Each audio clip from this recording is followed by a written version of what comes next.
Thaina mamangayda yamna lairaba suba nombadi yamna kanjaba lai yamna ningjaba matai manau ama leiramme. Makhoina hotnaba kanjaba aran ahui tawdaba adugi sumathakta lai sietna ningjaba aduda taibang sembiba mapu mahakna penbiraduna makhoigi awaba adu kokpirage khanduna nongmagi numitta mahakki amatta yaujaba masanupa adubu taibang mapokta pokhanduna khoyum nawa oina mahakpu matai manau anina lakadaba lambida ningtha yomduna kanagumina langthoklamba mana leihallamme. Adumna wanglen pungja amuk leiraba matungda matai manau anidusu patta long kholuraga karakpaga mapa heksanana angangdugi maikairomda laklamme. Angangdu hanga haina kaplaklamme.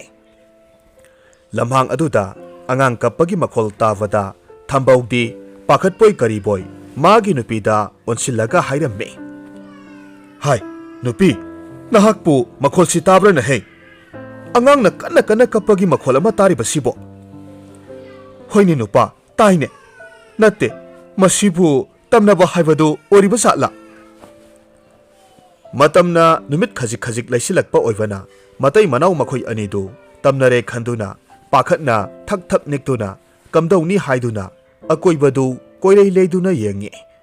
Asum koirei leiduna yenglakpa matamda nupi aduna ure habung marak amagi mapada angang ama ningthana yomlaga lairibadu ure. Hek ubamaktada pakhatkiba aduna wa amata kangthokpa ngamdana mapuroibagi manamda pop tharamme. Madu hek uvada nupa adudi wai sangbagi sor ama hondokcharamme. Tapna hairakki. Ise asengbagi angang oireko. Asuk nauriba angang sibu hundoklamliba mama mapa adubu angakpani he.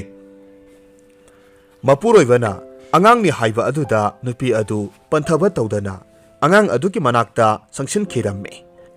Thambau magi nupina parap sangsin khiba aduda khamge tawwi. Adubu mahaksu kari khalurabano khangde angang adugi manakta adumak sangsin khiramme. Matai manau makhoi anidu angang adu hek ubamaktada yamna nungsiba ama pokre. Maramaduna nupi aduna angang adubu makhoina yoklasi haina hairamme. Nupa adusu angang adubu nungsidabadi natte adubu imungi oiriba phibam adu makhoi phawba mayumda lehoriba apikpa masa anidu phawba mabuk thanna pijaba ngamloidaba aduda angang masadu yukluraga kari amuk oiba haina khalamme. Ngaihak asumna khallingai magi nupina namdana hekta mayumda purasi hairaklamme. Nupa adusu angang adubu lamhang aduda hundoklaga thanambadu pamdabadagi masinda laina tamba ama laksarani hoi purasi haina matai manau aduna angang adu mayumda pukhi. Numit adugi matungdagidi angang adu makhoigi imungda hek sanglakpadagi makhoigi imungdu suruba chatluba khuding kanaba haibadu oiramme. Maramaduna matai manau makhoi anina angang adubu makhoigi awaba kokpinaba laina pirakpani haina khanduna laigi masani khanduna yamna luna sana tawjaramme. Hek poksaba masanupa ani adudasu manau adugi mabuk haraunaba taw magi mabuk nungairoidaba thabak amata tawba yade haina sinaramme. Adubu laibak thiba haigadra laigi masa adudi miyamdagi khara wakhal loksing watpa wakhal tongan badawna tawramme. Madumakna tasengna wakhal soiduna ngangna saknaba yadaba haibadudi oiramde. Mayamba anina haibada hiktoksadaba manau ama oiramme.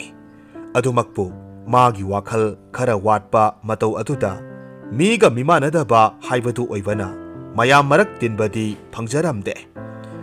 Mayamba aninasu manau adubu makhoigi hek pokminaba manau ama oina khanbana kana amatana laksaba yaroi manaugidamak makhoi leiri haiduna leplamme. Mayamba ani leiba matamdadi kana amatana mangonda karisu tauba ngamde. Mayamba ani leitaba matamda matomta leiba matamda masung mamanaba mayamsingna mabu hek laknabiramme. Nongmagi numittadi ꯁꯥꯟꯅꯕꯨꯡꯗ ꯃꯇꯣꯝꯇ ꯊꯣꯛꯂꯛꯂꯒ ꯃꯌꯥꯝ ꯁꯥꯟꯅꯔꯤꯕ ꯑꯗꯨꯗ ꯃꯥꯁꯨ ꯌꯥꯎꯖꯒꯦ ꯍꯥꯏꯅ ꯍꯥꯏꯔꯨꯏ꯫ ꯃꯌꯥꯝ ꯑꯗꯨꯁꯨ ꯍꯔꯥꯎ ꯍꯔꯥꯎ ꯌꯥꯕꯤꯔꯛꯄꯒꯤ ꯃꯍꯨꯠ ꯃꯍꯥꯛꯄꯨ ꯑꯉꯥꯎꯕꯅꯤ ꯍꯥꯏꯅ ꯂꯛꯅꯔꯝꯃꯤ꯫ ꯃꯍꯥꯛ ꯑꯉꯥꯎꯕ ꯅꯠꯇꯦ ꯍꯥꯏꯗꯨꯅ ꯍꯥꯏꯖꯔꯝꯃꯤ꯫ ꯃꯍꯥꯛꯅ ꯑꯗꯨꯝꯅ ꯍꯥꯏꯔꯒ ꯍꯦꯟꯅ ꯃꯁꯨꯡ ꯃꯃꯥꯟꯅꯕꯁꯤꯡ ꯑꯗꯨꯅ ꯂꯛꯅꯔꯝꯃꯤ꯫ ꯃꯗꯨꯗ ꯃꯍꯥꯛꯁꯨ ꯁꯥꯎꯅꯤꯡꯃꯟꯈ꯭ꯔꯗꯨꯅ ꯑꯉꯥꯡ ꯑꯃꯗ ꯍꯦꯛ ꯏꯜꯂꯨꯔꯦ꯫ ꯃꯗꯨꯗꯒꯤ ꯑꯉꯥꯡ ꯃꯌꯥꯝ ꯑꯗꯨꯅ ꯁꯥꯎꯔꯗꯨꯅ ꯃꯉꯣꯟꯗ ꯅꯨꯡꯅ ꯂꯪꯁꯤꯟꯕꯤꯔꯝꯃꯤ꯫ ꯃꯌꯥꯝ ꯆꯪꯗꯅ ꯅꯨꯡꯗꯨꯝ ꯂꯪꯁꯤꯜꯂꯛꯄ ꯑꯗꯨꯗ ꯆꯩꯅꯥ ꯈꯥꯡꯗꯨꯅ ꯀꯞꯂꯒ ꯃꯍꯥꯛ ꯃꯌꯨꯝ ꯇꯝꯅ ꯆꯦꯜꯂꯛꯈꯤ꯫ ꯃꯅꯥꯎꯅ ꯀꯞꯇꯨꯅ ꯆꯦꯜꯂꯛꯄꯗꯨ ꯎꯔꯒ ꯃꯌꯥꯝꯕ ꯑꯍꯜꯅ ꯄꯥꯈꯠꯅ ꯍꯥꯏꯔꯝꯃꯤ꯫ "ꯑꯇꯣꯝꯕ, ꯏꯅꯥꯎꯕꯨ ꯀꯔꯤ ꯇꯧꯔꯕꯒꯦ? ꯁꯤꯗꯤ ꯀꯔꯤ ꯇꯧꯔꯤꯕ?" ꯂꯥꯏꯒꯤ ꯃꯆꯥ ꯀꯞꯂꯤ ꯇꯧꯅ ꯍꯥꯏꯔꯝꯃꯤ꯫ "ꯇꯥꯆꯧ, ꯃꯈꯣꯏ ꯃꯌꯥꯝ ꯆꯪꯗꯅ ꯑꯩꯉꯣꯟꯗ ꯅꯨꯡꯅ ꯊꯣꯝꯂꯛꯂꯤꯕ." ꯃꯅꯥꯎꯒꯤ ꯋꯥ ꯑꯗꯨꯗ ꯃꯌꯥꯝꯕ ꯌꯥꯏꯃ ꯑꯗꯨꯗꯤ ꯈꯔꯒ ꯁꯥꯎꯒꯟꯕ ꯑꯣꯏꯕꯅꯦ꯫ ꯕ꯭ꯔꯪ ꯂꯥꯎꯅ ꯁꯥꯎꯒꯠꯈꯤꯗꯨꯅ "ꯈꯪꯒꯅꯤ ꯃꯈꯣꯏ" ꯍꯥꯏꯅ ꯍꯥꯏꯔꯝꯂꯒ ꯃꯌꯥꯝꯕ ꯑꯍꯜꯅ ꯈꯥꯝꯕꯒ ꯇꯥꯗꯅ ꯁꯥꯟꯅꯕꯨꯡ ꯑꯗꯣꯝꯗ ꯍꯦꯛꯇ ꯆꯦꯟꯈꯤꯔꯝꯃꯤ꯫ ꯃꯌꯥꯝꯕ ꯑꯍꯜ ꯑꯗꯨꯁꯨ ꯄꯥꯈꯠꯅ ꯃꯇꯨꯡ ꯏꯟꯅꯈꯤ꯫ ꯑꯁꯣꯝꯗꯅ ꯌꯥꯏꯃꯅ ꯂꯝꯄꯥꯛ ꯍꯦꯛ ꯌꯧꯕꯒ ꯃꯅꯥꯎꯗ ꯅꯨꯡꯅ ꯊꯥꯔꯛꯄ ꯃꯌꯥꯝ ꯑꯗꯨ ꯐꯨꯊꯔꯝꯃꯤ꯫ ꯃꯌꯥꯝꯕ ꯑꯍꯜ ꯌꯧꯔꯛꯄ ꯃꯇꯝꯗ ꯃꯅꯥꯎ ꯌꯥꯏꯃꯗꯨ ꯅꯝꯗꯅ ꯈꯥꯝꯗꯣꯛꯂꯒ ꯃꯌꯨꯝꯗ ꯄꯨꯔꯛꯂꯝꯃꯤ꯫ ꯃꯈꯣꯏ ꯑꯅꯤꯅ ꯌꯨꯝ ꯍꯦꯛ ꯌꯧꯔꯛꯄꯒ ꯃꯅꯥꯎ ꯌꯥꯏꯃꯅ ꯐꯨꯔꯨꯕ ꯑꯉꯥꯡ ꯃꯌꯥꯝ ꯑꯗꯨꯒꯤ ꯃꯃꯥ ꯃꯄꯥꯁꯤꯡ ꯑꯗꯨ ꯂꯥꯛꯂꯝꯃꯤ ꯑꯗꯨꯒ ꯋꯥꯐꯥꯡꯅꯔꯝꯃꯤ꯫ ꯃꯗꯨꯗ ꯃꯃꯥ ꯑꯗꯨꯅ ꯁꯥꯎꯗꯨꯅ ꯃꯆꯥ ꯐꯨꯔꯨꯕꯒꯤꯅꯤ ꯍꯥꯏꯅ ꯆꯣꯡꯊꯣꯛꯂꯒ ꯈꯠꯅꯒꯦꯗꯨꯝ ꯇꯧꯔꯝꯃꯤ꯫ ꯃꯇꯝ ꯑꯗꯨꯗ ꯃꯄꯨꯔꯣꯏꯕ ꯊꯣꯛꯂꯛꯇꯨꯅ ꯃꯥꯒꯤ ꯅꯨꯄꯤꯕꯨ ꯈꯥꯝꯖꯤꯟꯕꯤꯔꯝꯃꯤ꯫ ꯑꯗꯨꯒ ꯂꯥꯛꯂꯤꯕ ꯂꯩꯀꯥꯏ ꯈꯨꯜ ꯃꯌꯥꯝ ꯑꯗꯨꯁꯨ ꯁꯥꯎꯗꯅꯕ ꯋꯥ ꯍꯥꯏꯗꯨꯅ ꯊꯥꯗꯣꯛꯈꯤꯔꯝꯃꯤ꯫ ꯃꯤꯁꯤꯡ ꯑꯗꯨ ꯍꯦꯛ ꯆꯠꯈꯤꯕꯒ ꯃꯥꯒꯤ ꯅꯨꯄꯤꯅ ꯃꯄꯨꯔꯣꯏꯕꯗ ꯃꯤꯒꯤ ꯃꯤꯆꯪ ꯆꯪꯉꯤ ꯍꯥꯏꯅ ꯁꯥꯎꯔꯝꯃꯤ꯫ ꯑꯗꯨꯕꯨ ꯃꯇꯝ ꯑꯗꯨꯗ ꯅꯨꯄꯥ ꯑꯗꯨꯅ ꯃꯥꯒꯤ ꯅꯨꯄꯤꯗ ꯃꯤꯒ ꯈꯠꯅꯔꯒ ꯑꯐꯕ ꯅꯠꯇꯦ ꯍꯥꯏꯗꯨꯅ ꯃꯍꯥꯛꯀꯤ ꯅꯨꯄꯤ ꯑꯗꯨꯕꯨ ꯊꯦꯝꯖꯤꯟꯕꯤꯔꯝꯃꯤ꯫ ꯃꯆꯥꯁꯤꯡꯗꯁꯨ ꯑꯗꯨ ꯃꯉꯥꯏ꯫ ꯃꯅꯥꯎ ꯑꯗꯨ ꯑꯣꯏꯅ ꯀꯨꯞꯅ ꯁꯦꯟꯅꯧ, ꯃꯤ ꯈꯠꯅꯔꯒ ꯑꯐꯕ ꯅꯠꯇꯦ ꯍꯥꯏꯅ ꯍꯥꯏꯔꯝꯃꯤ꯫ ꯃꯄꯥꯅ ꯍꯥꯏꯕꯒꯤ ꯃꯇꯨꯡ ꯏꯟꯅ ꯃꯌꯥꯝꯕ ꯑꯅꯤꯗꯨꯁꯨ ꯃꯤ ꯈꯠꯅꯕꯒꯤ ꯃꯍꯨꯠ ꯃꯅꯥꯎ ꯑꯗꯨꯕꯨ ꯀꯨꯞꯅ ꯃꯈꯣꯏ ꯑꯅꯤꯒꯤ ꯃꯅꯨꯡꯗ ꯑꯃꯗꯤ ꯑꯗꯨꯃꯛ ꯊꯥꯅꯗꯅ ꯁꯦꯟꯅꯔꯝꯃꯤ꯫ ꯑꯗꯨꯝꯅ ꯃꯆꯤꯟ ꯃꯅꯥꯎ ꯆꯪꯗꯅ ꯃꯅꯥꯎ ꯑꯗꯨꯕꯨ ꯑꯁꯨꯝ ꯁꯦꯟꯅꯔꯛꯄ ꯑꯁꯤꯗ ꯃꯈꯣꯏꯁꯨ ꯄꯥꯈꯪ ꯃꯆꯥ ꯐꯥꯔꯛꯂꯝꯃꯤ꯫ ꯃꯇꯝ ꯑꯗꯨꯗꯗꯤ ꯃꯈꯣꯏ ꯑꯅꯤꯃꯛ ꯀꯣꯏꯕ ꯂꯥꯡꯕ ꯆꯠꯅꯤꯡꯕ ꯃꯇꯝꯅꯤ꯫ ꯑꯗꯨꯕꯨ ꯃꯅꯥꯎ ꯑꯗꯨ ꯌꯥꯎꯔꯒ ꯃꯇꯥꯎ ꯃꯌꯥꯝ ꯃꯔꯛꯇ ꯌꯥꯎꯕꯗꯤ ꯌꯥꯗꯕꯅ ꯃꯈꯣꯏ ꯑꯅꯤꯗꯨ ꯃꯀꯣꯛ ꯁꯥꯕ ꯍꯥꯏꯕꯗꯨ ꯑꯣꯏꯔꯝꯃꯤ꯫ ꯅꯣꯡꯃꯒꯤ ꯅꯨꯃꯤꯠꯇꯗꯤ ꯃꯅꯥꯎ ꯌꯥꯏꯃ ꯑꯗꯨꯅ ꯃꯅꯥꯎ ꯅꯨꯄꯥ ꯁꯦꯟꯅꯕꯒꯤ ꯄꯥꯂꯤ ꯇꯥꯔꯝꯃꯤ꯫ ꯑꯗꯨꯕꯨ ꯀꯣꯏꯕ ꯆꯠꯅꯤꯡꯕꯅ ꯃꯅꯥꯎ ꯅꯨꯄꯥ ꯑꯇꯣꯟꯕꯗ ꯇꯞꯅ ꯊꯦꯝꯗꯨꯅ ꯍꯥꯏꯔꯝꯃꯤ꯫ "ꯑꯇꯣꯝꯕ, ꯇꯌꯥꯏ ꯋꯥ ꯍꯥꯏꯒꯦ." ꯃꯅꯥꯎ ꯑꯇꯣꯟꯕꯗꯨ ꯃꯌꯥꯝꯕ ꯌꯥꯏꯃꯅ ꯋꯥ ꯍꯥꯏꯔꯤꯕꯗꯨ ꯃꯨꯟꯅ ꯇꯥꯔꯝꯃꯤ꯫ ꯌꯥꯏꯃꯅ ꯃꯍꯥꯛ ꯆꯠꯊꯣꯛꯂꯨꯒꯦ, ꯌꯨꯝꯗꯒꯤ ꯍꯦꯟꯗꯣꯛꯇꯅ ꯂꯩꯔꯝꯃꯨ ꯍꯥꯏꯅ ꯍꯥꯏꯔꯝꯃꯤ꯫ ꯃꯅꯥꯎ ꯅꯨꯄꯥ ꯑꯇꯣꯟꯕ ꯑꯗꯨꯁꯨ ꯍꯣꯏ ꯍꯥꯏꯗꯨꯅ ꯃꯉꯛ ꯅꯣꯝꯃꯤ꯫ ꯃꯅꯥꯎ ꯅꯨꯄꯥꯅ ꯌꯥꯔꯕ ꯑꯗꯨꯗ ꯌꯥꯏꯃꯗꯨ ꯇꯨꯃꯤꯟꯅ ꯃꯤꯔꯛ ꯅꯥꯔꯛ ꯌꯦꯡꯂꯒ ꯊꯣꯛꯈꯤꯒꯦ ꯍꯥꯏꯗꯨꯅ ꯇꯞꯅ ꯊꯣꯛꯂꯛꯄ ꯃꯇꯝꯗ ꯃꯇꯨꯡꯗꯒꯤ ꯃꯃꯥꯅ ꯍꯥꯏꯔꯛꯈꯤ꯫ "ꯌꯥꯏꯃ, ꯅꯪꯕꯨ ꯀꯗꯥꯏꯗ ꯆꯠꯀꯦ ꯍꯥꯏꯔꯤꯕꯅꯣ? ꯑꯇꯣꯝꯕꯗꯤ ꯀꯅꯥꯒ ꯂꯩꯍꯧꯔꯤꯕ?" ꯃꯃꯥꯒꯤ ꯋꯥ ꯇꯥꯕꯗ ꯌꯥꯏꯃꯗꯨ ꯎꯄꯥꯏ ꯂꯩꯇ꯭ꯔꯦ ꯃꯃꯥꯏ ꯂꯩꯁꯤꯜꯂꯛꯇꯨꯅ ꯅꯣꯛꯁꯤꯟꯅꯔꯒ ꯃꯃꯥꯗ ꯑꯣꯏꯅ ꯅꯨꯃꯤꯠꯇꯨꯃꯗꯤ ꯃꯅꯥꯎꯕꯨ ꯁꯦꯟꯅꯕꯤꯔꯝꯃꯨ, ꯃꯍꯥꯛ ꯀꯣꯏꯕ ꯆꯠꯆꯔꯨꯒꯦ ꯍꯥꯏꯅ ꯍꯥꯏꯔꯝꯃꯤ꯫ ꯍꯔꯥꯎ ꯍꯔꯥꯎ ꯌꯥꯔꯛꯀꯗꯕ ꯃꯥꯜꯂꯦ꯫ ꯑꯗꯨꯒ ꯃꯃꯥꯗꯨ ꯃꯆꯥꯅꯨꯄꯥ ꯌꯥꯏꯃꯒꯤ ꯃꯅꯥꯗꯨ ꯄꯥꯏꯔꯒ ꯀꯣꯏꯕ ꯆꯠꯄꯅ ꯃꯔꯨꯔꯥ ꯃꯅꯥꯎꯅ ꯃꯔꯨꯔꯥ ꯍꯥꯏꯅ ꯆꯩꯔꯝꯃꯤ꯫ ꯌꯥꯏꯃ ꯎꯄꯥꯏ ꯂꯩꯇꯦ ꯃꯅꯥꯎ ꯅꯨꯄꯥꯗꯨ ꯁꯦꯟꯅꯔꯒ ꯂꯩꯕ ꯇꯥꯔꯝꯃꯤ꯫ ꯑꯁꯨꯝꯅ ꯃꯇꯝ ꯈꯔ ꯍꯧꯈ꯭ꯔꯦ꯫ ꯃꯁꯤꯒꯤ ꯃꯇꯨꯡꯗ ꯃꯌꯥꯝꯕ ꯑꯍꯜꯗꯨ ꯅꯨꯄꯤ ꯄꯨꯁꯤꯟꯅꯤꯡꯕꯒꯤ ꯋꯥꯐꯝ ꯍꯧꯗꯣꯔꯛꯂꯝꯃꯤ꯫ ꯃꯆꯥꯅꯨꯄꯥ ꯑꯍꯜꯅ ꯅꯨꯄꯤ ꯊꯤꯔꯛꯄꯒꯤ ꯋꯥꯈꯜ ꯂꯥꯛꯂꯕ ꯑꯗꯨꯗ ꯃꯃꯥ ꯃꯄꯥ ꯃꯈꯣꯏꯗꯤ ꯋꯥꯈꯜ ꯅꯨꯡꯉꯥꯏꯅ ꯂꯩꯔꯝꯕꯗꯒꯤ ꯃꯈꯣꯏ ꯂꯩꯇ꯭ꯔꯕ ꯃꯇꯨꯡꯗ ꯃꯆꯥꯅꯨꯄꯥ ꯑꯇꯣꯟꯕꯅ ꯀꯔꯤ ꯑꯣꯏꯍꯧꯕ ꯍꯥꯏꯅ ꯋꯥꯈꯜ ꯇꯠꯇꯅ ꯈꯟꯕ ꯍꯧꯔꯛꯈꯤ꯫ ꯑꯁꯨꯝꯅ ꯋꯥꯈꯜ ꯈꯟꯗꯨꯅ ꯂꯩꯕꯅꯗꯤ ꯀꯥꯟꯅꯕ ꯑꯣꯏꯔꯣꯏ ꯈꯟꯗꯨꯅ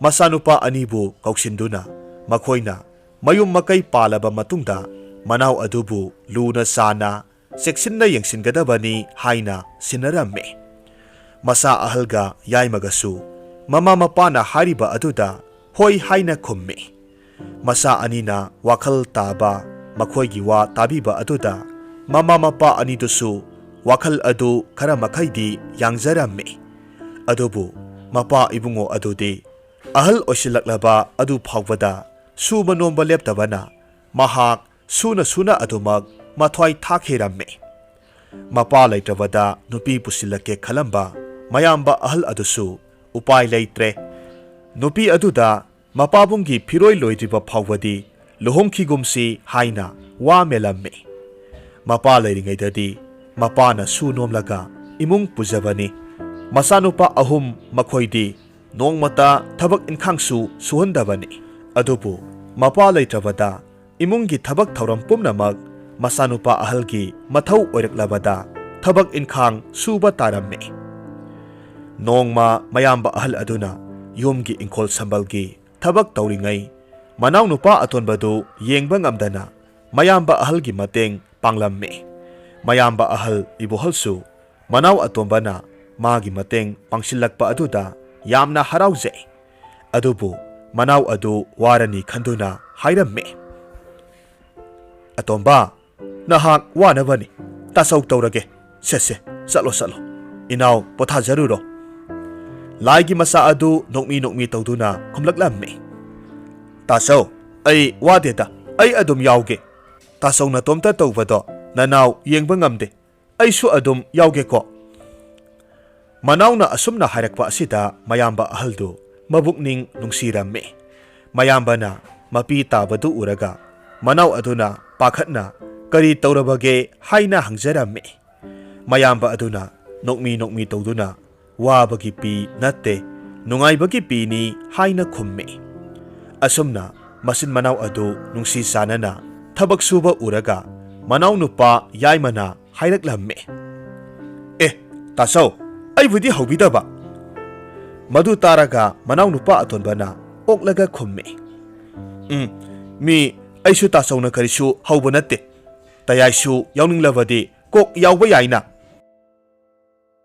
mataw asumna makhoi masil manaw ahumna nungsi sanana thabak inkhang subadu uraga mama adu apenbagi minok ama noksaramme mahak leitraba matungdasu masa anina manaw adubu tekta kaidana yengsinbigani haina khanjaramme asumna khuya tusitna sirabasu yare haina khalaklamme naha oiringaida sada tumdana sukhiba mayam adugi mahai oina masadu yamna sokchilakle masanupa adugi wakhalna siba ngamdana leirambane adubu mayamba anina mahakpu yengsinba ngamlani khanglaba asida mama adusu ikui kuidana adumak taibangpal thadokhtuna satki mama mapa animakna taibangpan thadokhrabada masanupa atonbadodi angang masa amagum o khongba makhai kapcharamme asumna sahi amatada mapa mama makhoi anina taibangpan thadokhrabada sahi amada thau ani tawhaide ahum sudrabadi imungdu turai irei awa ana tai haiduna masanupa ahaldu namdana adumak nupi thijin halamme hanadi mikup ama phawba thanadana leiramba masil manaw ahumdu mayamba ahalna nupi thirakpadagi khajik awonba laklamme ahal oriba ibohal nupi leirabanina manaw anidu manakta suru laisinduna lehaningdre wakhal taba manaw yaima adudi hainadrabasu adumak michina yengbadata adumak khanglamme adubu wakhal khajik watpa manaw nupa atonbadudi onthokna wana loina gadauri haina wakhalda khanjaramme khanbaga tawbaga manaw atonbadudi hanagumna adumak mayamba ahalgi kaduda sanglamme adumna tawba aduda mataima ahaldudi sauningbana loire adubu manaw nupa aduda tainarubadi ngamdana mapuroibada oina onsilaga sauna hairamme nupa nahakpu nanaw nupa atonbasi wakhal tanaba khara hayu kaidobage hanagi matawgum koinadana leirini haidana ꯇꯧꯕ ꯃꯇꯧꯗꯣ ꯍꯧꯖꯤꯛꯁꯨ ꯑꯁꯨꯝ ꯇꯧꯔꯕꯗꯤ ꯀꯗꯥꯏꯗꯒꯤ ꯌꯥꯒꯗꯒꯦ? ꯏꯕꯣꯍꯜꯁꯨ ꯃꯥꯒꯤ ꯅꯨꯄꯤꯒꯤ ꯋꯥꯕꯨ ꯇꯥꯒꯗ꯭ꯔꯥ, ꯃꯅꯥꯎ ꯑꯇꯣꯟꯕ ꯑꯗꯨꯕꯨ ꯋꯥꯈꯜ ꯇꯥꯅꯕ ꯊꯦꯝꯒꯗ꯭ꯔꯥ ꯃꯀꯣꯛ ꯁꯥꯕ ꯍꯥꯏꯕꯗꯨ ꯑꯣꯏꯔꯝꯃꯤ꯫ ꯃꯍꯥꯛꯅ ꯍꯥꯏꯔꯝꯃꯤ, ꯑꯩꯁꯨꯅꯤ, ꯀꯣꯛꯁꯦ ꯉꯥꯎꯕ ꯑꯃ ꯌꯥꯎꯔꯦꯗ꯫ ꯅꯪꯒꯤ ꯋꯥꯕꯨ ꯇꯥꯒꯗ꯭ꯔꯥ, ꯑꯃꯁꯤꯕꯨ ꯋꯥꯈꯜ ꯇꯥꯅꯕ ꯊꯦꯝꯒꯗ꯭ꯔꯥ?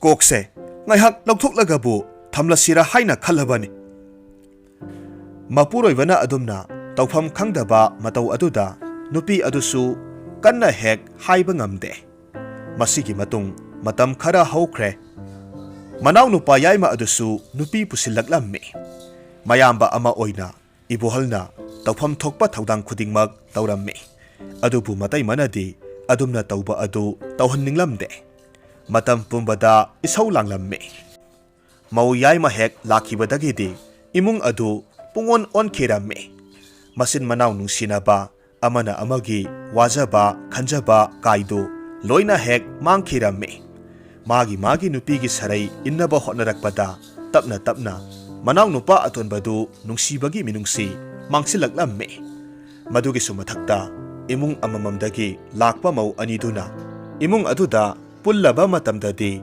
ꯑꯍꯜ ꯂꯃꯟꯅꯒ ꯄꯥꯟꯗ꯭ꯔꯕ ꯑꯣꯏꯕꯅꯦ ꯃꯈꯣꯏꯒꯤ ꯀꯨꯁꯤ ꯇꯧꯅꯕ ꯍꯣꯠꯅꯔꯛꯄꯗ ꯄꯨꯟꯅ ꯂꯩꯃꯤꯟꯅꯕ ꯌꯥꯔꯛꯇ꯭ꯔꯦ꯫ ꯃꯧ ꯑꯃꯈꯛ ꯉꯥꯏꯔꯤꯉꯩꯗꯗꯤ ꯍꯥꯏꯅ ꯏꯃꯨꯡ ꯑꯗꯨ ꯈꯔ ꯐꯔꯝꯃꯤ꯫ ꯑꯅꯤ ꯍꯦꯛ ꯁꯨꯔꯛꯄꯗꯒꯤꯗꯤ ꯃꯈꯣꯏ ꯑꯅꯤ ꯂꯧꯇꯥꯅꯗꯨꯅꯇ ꯂꯩꯈꯤꯔꯝꯃꯤ꯫ ꯃꯔꯛ ꯑꯗꯨꯗ ꯅꯨꯄꯥ ꯑꯇꯣꯟꯕꯗꯨꯅ ꯑꯉꯥꯡ ꯃꯆꯥꯒꯨꯝ ꯆꯩꯈꯥꯏꯕ ꯈꯣꯠꯀꯥꯏꯕꯁꯨ ꯑꯗꯨꯃꯛ ꯇꯧꯔꯝꯃꯤ꯫ ꯅꯣꯡꯃꯒꯤ ꯅꯨꯃꯤꯠꯇꯗꯤ ꯏꯕꯣꯍꯜꯒꯤ ꯅꯨꯄꯤ ꯑꯗꯨꯅ ꯂꯩꯀꯥꯏ ꯀꯣꯏꯕ ꯌꯥꯕ ꯀꯣꯏꯔꯨꯔꯒ ꯍꯟꯖꯤꯜꯂꯛꯄ ꯃꯇꯝꯗ ꯃꯥꯡꯒꯣꯜ ꯑꯗꯨꯗ ꯎꯇꯦꯛ ꯋꯥꯇꯦꯛꯅ ꯄꯨꯡꯆꯥꯏ ꯆꯥꯏꯗꯨꯅ ꯂꯩꯔꯝꯃꯤ꯫ ꯃꯗꯨ ꯎꯕꯗ ꯃꯥꯗꯤ ꯃꯤꯍꯨꯜ ꯑꯔꯩꯕꯤ ꯀꯥꯡꯈꯠꯈꯤꯗꯨꯅ ꯏꯃꯨꯡꯂꯣꯝꯗ ꯑꯣꯟꯁꯤꯜꯂꯒ ꯁꯥꯎꯅ ꯍꯦꯛꯇꯃꯛ ꯆꯩ ꯊꯥꯡꯂꯝꯃꯤ꯫ ꯃꯍꯥꯛꯅ ꯆꯩꯕꯗ ꯂꯥꯛꯂꯤꯕ ꯃꯧ ꯑꯅꯧꯕꯤ ꯌꯥꯏꯃ ꯑꯗꯨꯗ ꯄ꯭ꯔꯃꯥꯟ ꯄꯥꯟꯊꯩ ꯇꯧꯗꯨꯅ ꯍꯦꯛ ꯆꯩꯔꯨꯔꯦ꯫ ꯃꯗꯨꯗꯒꯤꯗꯤ ꯃꯧ ꯌꯥꯏꯃꯗꯨ ꯃꯍꯥꯛꯅꯗꯤ ꯇꯧꯕ ꯅꯠꯇꯕꯅꯤꯅ ꯍꯦꯛꯇ ꯐꯜ ꯂꯥꯎꯅ ꯆꯣꯡꯊꯣꯔꯛꯇꯨꯅ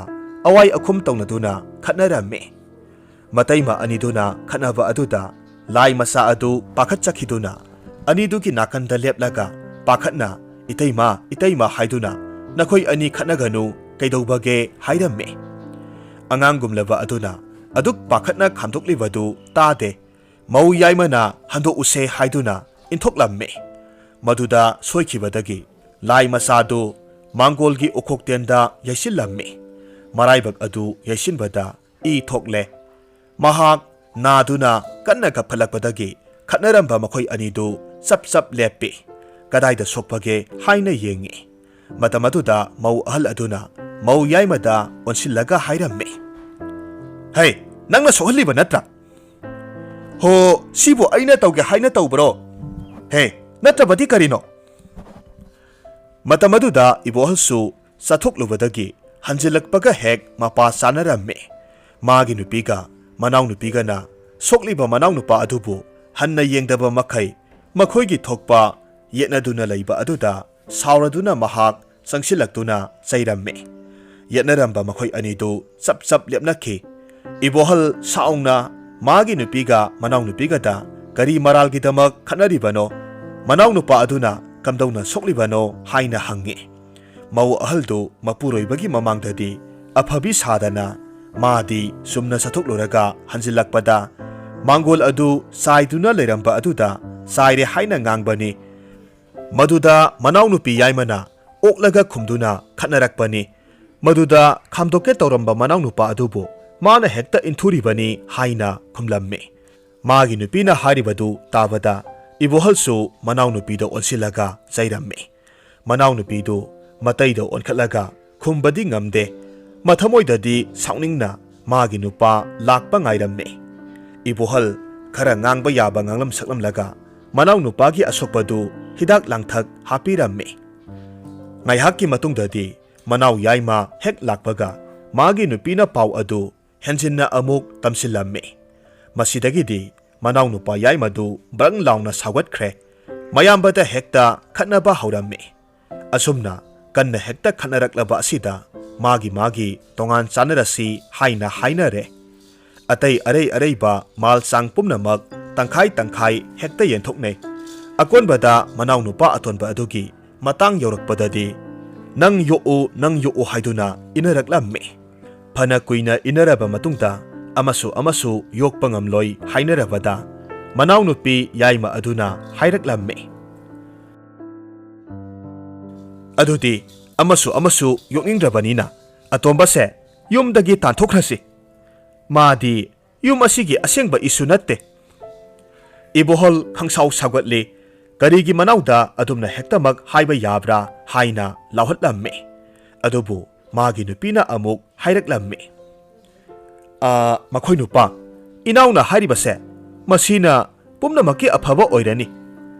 Inaw atonbase madi yumsigi asengba isu natte. Magi nupina hairaba aduda iboholsu ngaihak wakhal tauwe. Adubu piklingaidagi hauna mama mapana hairamba manaw nupa adu miyoi sadrabasu laigi matik senbani mahak thaktagi waduna leiramba imung aduna saba thakpa watana panba ngamlibani haibadu khangning hek ningsinglaklamme. Wafam adu mahaki nupi amadi manawsing aduda tamlamme. Adubu tinkhet laikhetpi mau anidunadi thoina tade. Madudi mama mapa oiba makhoina miyoi sadaba manaw asibu yengsinnaba panghaida haijinba wa oirini haina khumme. Adumna mau aniduna khetokna khumlakpadu taraga wakhal ikhan khanthadana yaima adusu nupi mawa lauduna makhoina haribadu summi haina hairammi. Ngasaita matai manaw makhoi padana khanaramba makhoi maridu manaw nupa adubu tanthoklamdai adudadi amata oikhre. Karisu khangjadaba angang masadawna leijariba wakhal khara watpa manaw adubu pokminaba I mari natte haina namdana imung adudagi hektamak tanthokpiramme. Wakhal watpa angang masadawna tauba manaw nupa adu kapli tawduna haijaramme. Makhoina aibu chatko hai aibu kadaidano chattawribase haiduna mathanta kapcharamme. Asumna kaptuna chatkhi. Manaw nupa aduna hek thokibaga apunba oiramba matai manaw makhoi mari adu phet haidoknakhi imungda sangnakhi. Makhoi nupa anidusu magi nupigi matung inaduna imungda sangnakhi.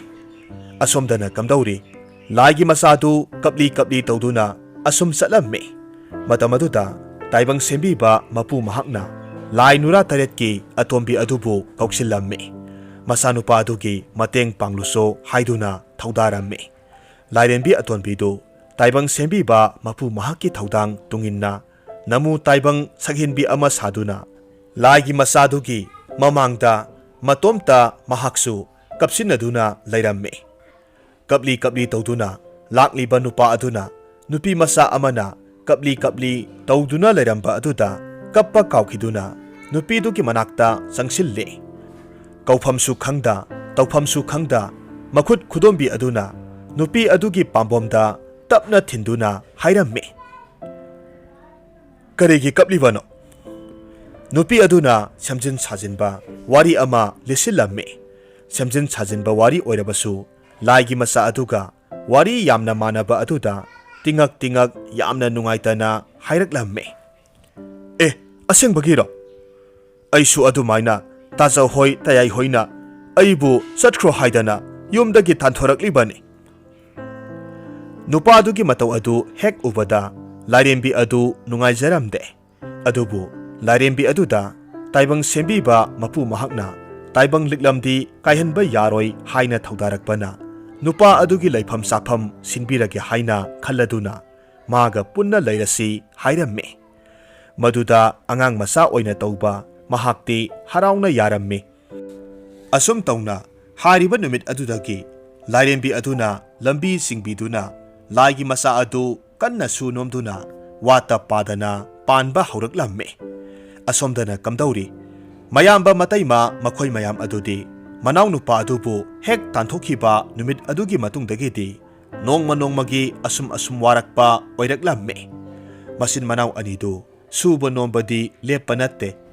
Adubu magi nupi aniduna hundokpa kanbane imung aduda leiramba laigi masak oiriba mani selaba laigi masa adusu leitraba aduda imung adudi nongma nongmagi awatpa ngakta asum ngaisilaklamme migi masildagi makhoina taki makhoina sirasanu haiduna tanthokpikhiba manaw nupa atonbadu wata padana nungaina pale haina tabada mataima anidudi amuk manaw nupa atonba adubu kauksinaba makhoigi nupasing aduda insinba amuk hauraklamme nupa anidudi makhoina tawkiba adugi hairuragadi manaw nupa adugi mamangda leppa ikaijaramme adubu magi nupisingna insinba henmanbadagi khangba ngamdana makhoi animak manaw nupa atonbagi manakta ikaina laklamme pangjaraba manaw nupa atonba adudi mayamba anidu ubada harauna kauksilli mayamba aniduna phamtharaduna tapna wari saba haurakhi yomda amuk chatlasi haina haudoraklamme manaw nupa atonbadudi mayamba aniduna adumna hairakani haibadi khaludabani adubu mayamba anidugi puksel khanglaba lairembi adunadi khamnaba hotnajai adubu laigi masa adunadi mayamba anidugi puksel khangdabana adumak harauna mayamba anigi matung inakhre asum tawna matam kharadi magi leijaba maral mathum mayam adu mayamba aniga mataima anigana loina sathok thaktok tawbiramme adumna maral mathum mayamdu leiringaidadi inaw ibungo haiduna luna sana tawbi adubu maral mathum mayamdu hek loikhibagadi amuk hanagumna yum adudagi tanthokpiraklamme handaksu upai leitana wakhal nungaitana lakpa matamda lairembina onba nupi adu amuk thengnaramme nupi adu hek ubaga mahakna hairamme nangna haibadu sumle tasau hoi tayai hoina handaksu aibu amuk tanthokpirakle hairamme nupi aduna hairamme phare haukrabati haukre handakti makhoina kauba laklabasu satpa yadre haina hairamme asum tawna nupi aduga amuk leiminarabada amuksu lairembi aduna lambi lamtakpiduna wata padana panba hauraklamme madu amuk tabada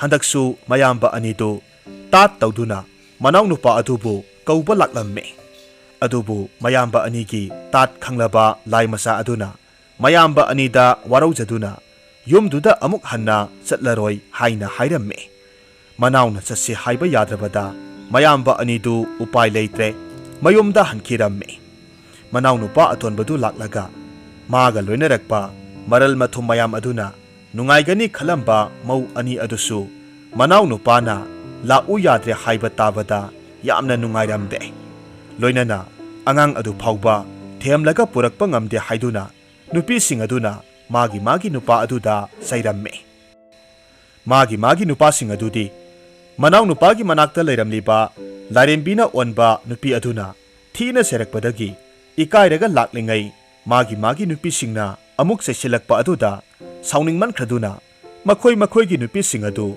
tap taba makhai phutharamme maduda nupi anidusu wakhal tasinaramme adubu mathangi numitagidi makhoi haunabi lisat sajat adu adumak tawrakhi asomdana pangjaraba nupa adugisu laina tamba laigi sayon oibi nupi aduga loinana nungsi sanana su nomduna nungai yaifana pankiramme wari asi nungai biragadi like tawbiramo comment tawbiramo aduga channel asida nauna sangbirakpa oiragadi channel asibu subscribe tawbiramo